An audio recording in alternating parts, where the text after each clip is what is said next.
Kalau memang nama-nama yang diusung oleh Partai Nasdem itu tidak berdasarkan voting, mestinya ya nama Anies dicoret juga gitu. Karena sudah terbukti memainkan politik identitas. Karena kan aneh gitu. Maunya nggak ada politik identitas, tapi yang diusung bapak politik identitas.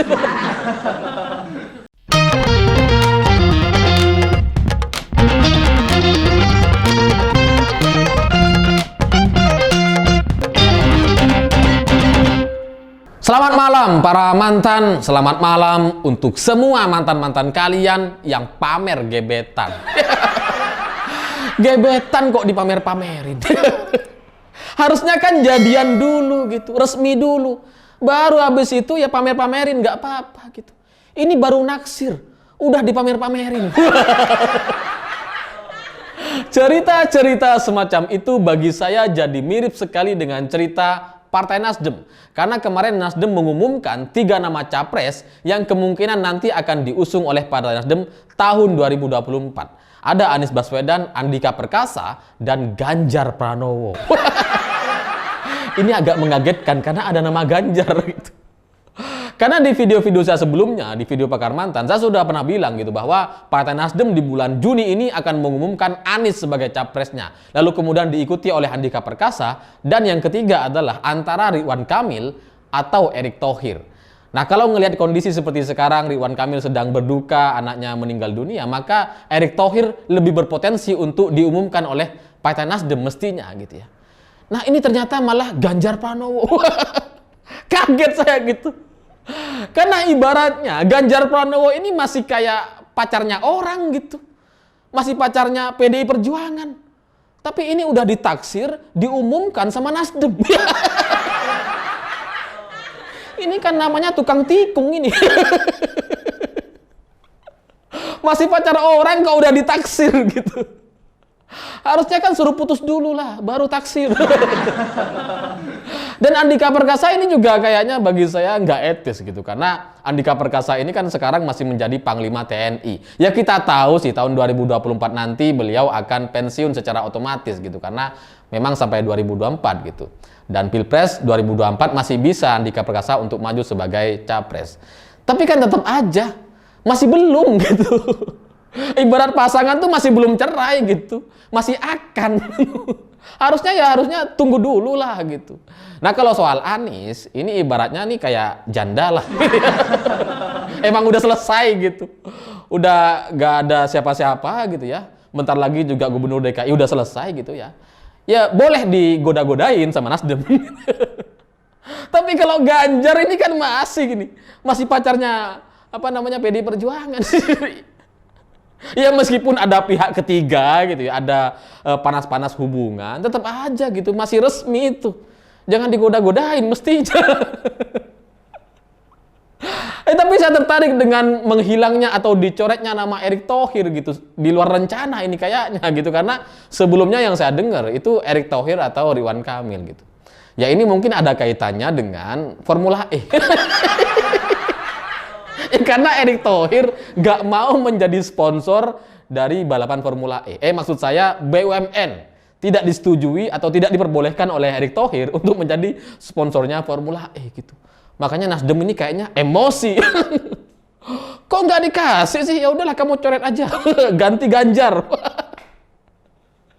Kasihan gitu. Karena secara voting sebenarnya Erick Thohir ini dipilih oleh 16 DPW Nasdem gitu. Sehingga mestinya nama Erick Thohir lah yang diumumkan sebagai capres dari Nasdem kalau berdasarkan voting. Tapi karena menurut Surya Paloh ini tidak berdasarkan voting, ini berdasarkan kualitas yang sama katanya. Tiga-tiganya ini punya kualitas yang sama gitu. Akhirnya yang terpilih malah Andika Perkasa. Karena kalau Anies sama Ganjar secara voting ini emang 1-2 gitu.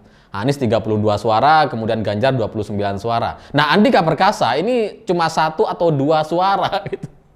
Tapi direkomendasikan sama Surya Paloh gitu. Dan menganggap bahwa semua ini 3 nama ini posisinya sama secara kualitas. Dan nggak ada yang beda. Memang nanti ada 1, 2, 3. Tapi itu hanya berdasarkan nama abjad. Bukan berdasarkan kualitas. Ini mohon maaf gitu. Kalau berdasarkan abjad, mestinya Andika Perkasa yang nomor 1, bukan Anies Baswedan. Iya kan gitu. Tapi sama Nasdem diumumkannya yang nomor 1 Anies gitu. Padahal secara abjad itu ANI, Anies gitu kan. Sementara Andika Perkasa AND. Mestinya ya D dulu lah gitu. Andika nomor 1. Kenapa yang nomor 1 malah Anies? Ya karena emang sebenarnya gitu Nasdem itu cuma pengen ngumumkan Anies aja. Emang cuma pengen ngusung Anies aja sebagai capres gitu. Sementara 2 nama lainnya ini cuma sebagai ya pendukung lah gitu ya. Ibaratnya ban serep lah. Emang cuma pengen dukung Anies sebenarnya gitu. Tapi takut-takut misalkan Anies nanti diciduk sama KPK di tengah jalan gitu ya. Udah nggak berkuasa di Jakarta, turun jadi gubernur gitu, lalu kemudian ditetapkan menjadi tersangka. Kan nggak ada ban serepnya gitu. Makanya kemudian disiapkanlah 2 orang ini gitu. Ada Andika Perkasa dan Ganjar Pranowo. Sebatas ban serep aja gitu. Ya, tapi di luar itu, Nasdem ini nampaknya memang sangat-sangat teliti dan sangat peka dalam rangka menarik suara gitu. Ini strategi atau cara Nasdem untuk meningkatkan elektabilitas partainya gitu. Karena kalau saya lihat gitu ya, hilangnya nama Erik dari daftar nama yang akan diusung oleh Partai Nasdem, ini masuk akal gitu. Selain juga ada faktor Formula E-nya. Masuk akal karena Erik ini tidak berhadapan-hadapan gitu. Dia nggak berhadapan dengan Anies, dia juga nggak berhadapan dengan Ganjar gitu. Sehingga secara kekuatan atau potensi yang bisa didulang suaranya oleh Partai Nasdem itu kecil sekali gitu. Makanya kemudian digantikan sama Ganjar, Anies, dan Andika Perkasa. Karena ini adalah kombinasi yang komplit gitu. Begitu Indonesia gitu. Di Indonesia ini hari ini isinya gitu ya, koalisi, oposisi, dan netral. 3 kan gitu ya. Yang bisa mewakili koalisi adalah Ganjar Pranowo. Yang bisa mewakili kubu oposisi adalah Anies Baswedan. Dan yang netral, Andika Perkasa. Jadi dari 3 nama ini yang diumumkan oleh Partai Nasdem itu memang sebatas untuk mendulang suara. Supaya Nasdem ini bisa mendapatkan elektabilitas yang meningkat di bulan depan dan semakin besar, bagus suaranya di masa yang akan datang. Bisa dapat simpati lah gitu ya. Tapi sayangnya gitu ya, nampaknya banyak orang yang nggak paham soal ini gitu. Karena sebelumnya orang percaya bahwa Anies ini tidak akan bisa maju sebagai capres. Banyak yang bilang nggak gitu. Sampai Rocky Gerung juga berpendapat seperti itu gitu. Gara-gara PAN ketika ketua umumnya jadi menteri kemarin dilantik oleh presiden gitu ya. Menurut Rocky Gerung, ini adalah langkah cerdas untuk menutup langkah Anies Baswedan. Karena Anies itu hanya bisa masuk lewat PAN. Gimana ceritanya gitu Anies bisa masuk lewat PAN, lewat Nasdem sekarang. Jadi pertemuan antara presiden dengan ketua umum partai yang makan siang di istana kemarin itu memang sebatas pertemuan antara presiden dengan partai koalisi sampai 2024 nanti. Nah, dari 2024 sampai 2029 itu udah beda lagi. Udah ada koalisi-koalisi lain lagi gitu. Makanya terbentuk kemudian Golkar, PAN, P3. Lalu kemudian terbentuk lagi koalisi yang lain adalah koalisi koruptor. Enggak ya. Enggak. Koalisi hambalang lah gitu ya. Demokrat, PKS, PKB. Jadi ini udah lain cerita gitu. Dan faktanya memang Anies masih saja diumumkan sebagai capres oleh Partai Nasdem gitu. Jadi buat kalian yang percaya bahwa Anies bisa dijegal gitu ya, ya udah ketipu. Ternyata masih bisa, masih tetap diumumkan sama Surya Paloh. Meskipun sebelumnya Surya Paloh ini seperti memberikan angin surga gitu. Kita akan menghentikan, kita akan hapuskan politik identitas di tahun 2024 nanti. Kita nggak mau ada politik identitas di tahun 2024. Itu sebelumnya, beberapa hari sebelum Rakernas gitu. Tapi setelah Rakernas ternyata tetap aja yang diusung Anies. Bapak politik identitas di Indonesia. Masih tetap diusung gitu. Dan mestinya Surya Paloh tahu gitu bahwa Anies ini memang bapak politik identitas gitu. Di tahun 2017 kan semua orang tahu bahwa Anies menjadi gubernur gara-gara politik identitas. Yang katanya gubernur seiman lah, yang pribumi lah. Semua orang juga tahu, termasuk Surya Paloh mestinya gitu. Tapi kalau Surya Paloh merasa nggak tahu, ya harusnya saya aja yang jadi ketua umumnya itu. Bercanda. Tapi bagi saya gitu ya, meskipun Surya Paloh sudah mengumumkan, ini menjadi koreksi ke depan gitu. Karena kalau memang nama-nama yang diusung oleh Partai Nasdem itu tidak berdasarkan voting, mestinya ya nama Anies dicoret juga gitu. Karena sudah terbukti memainkan politik identitas. Karena kan aneh gitu. Maunya nggak ada politik identitas, tapi yang diusung bapak politik identitas. Ya ibarat mantan yang sudah bolak-balik di depan rumah kita 10-20 kali gitu. Dan masih bilang kebetulan aja itu. Nggak mungkin lah kebetulan gitu. Tapi sekali lagi, yang namanya partai politik memang ya harus membuka kepada semua kelompok gitu. Itulah yang dilakukan oleh Partai Nasdem kemarin gitu. Memang sudah strateginya untuk mendulang suara atau menaikkan elektabilitasnya. Tapi di sisi lain, ini adalah pertaruhan atau pertarungan Partai Nasdem ke depan gitu. Karena kalau misalkan, ini kan masih terbuka juga kemungkinan Nasdem mengusung Ganjar Pranowo gitu ya. Masih kebuka. Karena kan katanya 3 nama ini sama posisinya, sama berkualitasnya. Masih terbuka gitu. Tapi kalau mendukung Ganjar, itu artinya Nasdem harus berkoalisi dengan PDI Perjuangan gitu. Kalau PDIP mendukung Ganjar gitu. Ya kecuali Ganjarnya udah keluar dari PDIP. Tapi sampai sekarang kan masih nggak berani. Ganjar ketika ditanya kemarin, ya saya kan PDI Perjuangan. Masih nggak berani gitu. Ya dan nggak akan berani kayaknya Ganjar untuk keluar dari PDIP gitu. Nah, selama ini Partai Nasdem itu kan mendukung Joko Widodo ketika Pilpres 2014, 2019 itu statusnya hanya sebagai partai pendukung gitu. Ya kayak cheerleaders lah gitu. Cuma sponsor aja gitu. Bukan partai yang mengusung kadernya atau mengusung capresnya sendiri gitu.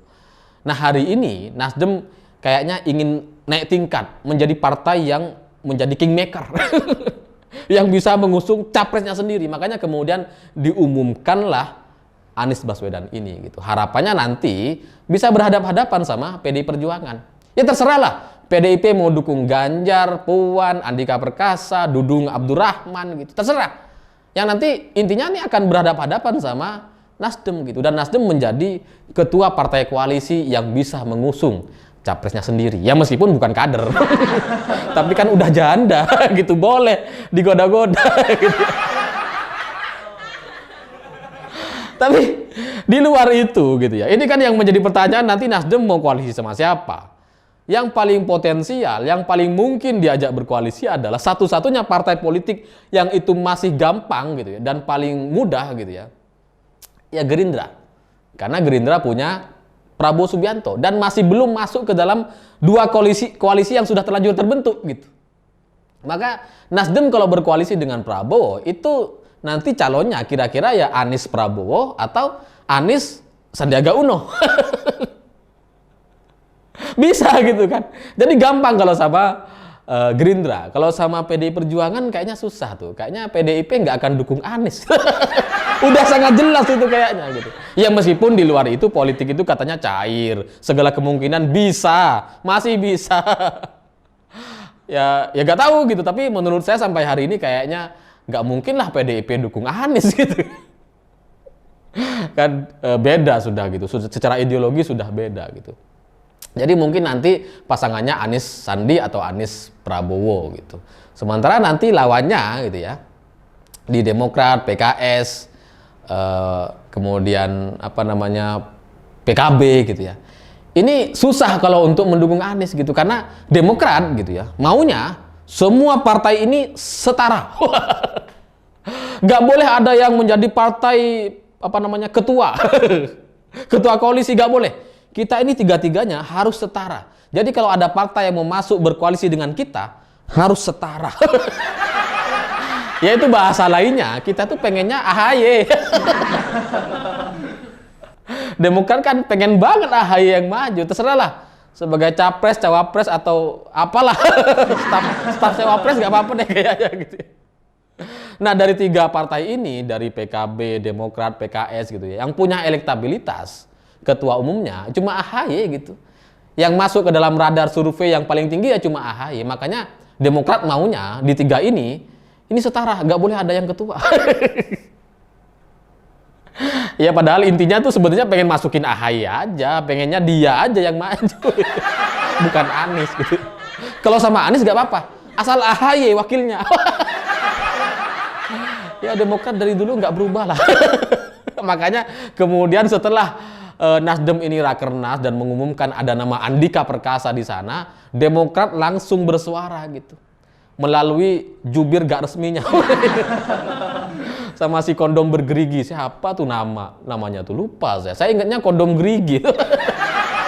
Karena ini terulang kayaknya seperti tahun 2019 2014 gitu, terulang lagi gitu, dimana ada Prabowo yang sudah datang kepada SBY gitu ya, lalu kemudian setelah pengumuman ternyata Prabowo memilih Sandiaga Uno, maka muncullah istilah Jenderal Kardus. Nah hari ini kan Pak SBY, AHY sudah diantar datang ke Surya Paloh. Mungkin juga sudah terjadi deal-deal dan sebagainya gitu ya. Yang diumumkan malah Andika Perkasa. Harusnya kan AHY dong. Dari unsur militer, baru, anak muda, AHY dong katanya. Malah Andika. Makanya disentillah Nasdem sama Partai Demokrat karena nggak setuju sama Andika. Harusnya AHY di sana. Tapi di luar itu kita bisa melihat efek dari Rakernas Partai Nasdem ini bulan depan secara survei gitu. Apakah Nasdem akan mendapatkan limpahan suara dan akan naik elektabilitasnya, atau ini akan juga berpengaruh kepada Anies Baswedan atau Andika Perkasa? Kita lihat nanti gitu. Karena bisa saja Andika Perkasa tiba-tiba nomor 1 abis ini. Bisa aja, karena udah diumumkan sama Partai Nasdem gitu. Dan itu akan menjadi perubahan yang luar biasa di Partai Nasdem nantinya. Tapi kalau misalkan nanti ternyata Anies tetap lebih naik lagi nomor 1 di survei gitu, lalu kemudian ini berdampak kepada elektabilitas partai, ya mungkin Anies yang akan diumumkan gitu. Tapi kalau misalkan nanti tiba-tiba suara Nasdem turun anjlok gara-gara Anies, ya kayaknya batal lah Anies tuh maju sebagai capres. Bisa dari partai lain kayaknya. Di partai AHY. Sama AHY baru bisa nih kayak. Anies AHY lah. Jadi ya seperti itulah cerita politik di Indonesia hari ini. Saya pikir itu. Terima kasih sudah menonton. Jangan lupa subscribe, like, dan komen. Begitulah kura-kura.